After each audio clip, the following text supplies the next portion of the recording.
एक दिन गौतम बुद्ध अपने शिष्य के साथ एकदम शांत बैठे हुए थे। उन्हें इस प्रकार बैठे हुए देख शिष्य चिंतित हुए कि कहीं वह अस्वस्थ तो नहीं। एक शिष्य ने उनसे पूछा कि आज वह मौन क्यों बैठे हैं। क्या शिष्य से कोई गलती हुई है? इसी बीच एक अन्य शिष्य ने पूछा कि क्या वह स्वस्थ है, पर बुद्ध मौन रहे। तभी कुछ दूर खड़ा व्यक्ति जोर से चिल्लाया, आज मुझे सभा में बैठने की अनुमति क्यों नहीं दी गई है?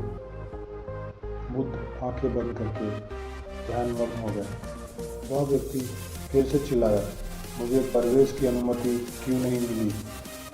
इसी बीच एक उदार शिष्य ने उसका पक्ष लेते हुए कहा कि उसे सभा में आने की अनुमति प्रदान की जाए। बुद्ध ने आंखें खोली और बोले, नहीं, वह अछूत है, उसे आज्ञा नहीं दी जा सकती। यह सुनकर शिष्य को बड़ा आश्चर्य हुआ। बुद्ध उनके मन का भाव समझ गए और बोले, हाँ, वह अछूत है। इस पर कई शिष्य बोले, हमारे आश्रम में जात पात का कोई भेद ही नहीं, फिर वह अछूत कैसे हो गया? तब बुद्ध ने समझाया, आज वह क्रोधित होकर आया है। क्रोध में जीवन की एकाग्रता भंग होती है। क्रोधित व्यक्ति प्रायः मानसिक हिंसा कर बैठते हैं।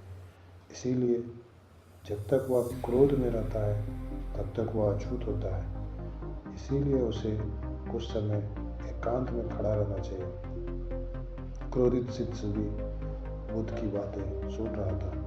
पश्चाताप की अग्नि में तप कर समझ चुका था कि अहिंसा ही मनुष्य का महान कर्तव्य और परम धर्म है। वह बुद्ध के चरणों में गिर पड़ा और कभी क्रोध न करने का प्रण लिया।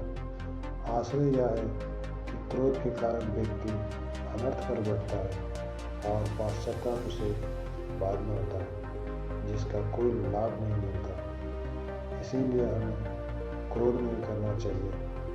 असल मायने में क्रोधित व्यक्ति अछूत हो जाता है और उसे अकेला छोड़ देना चाहिए।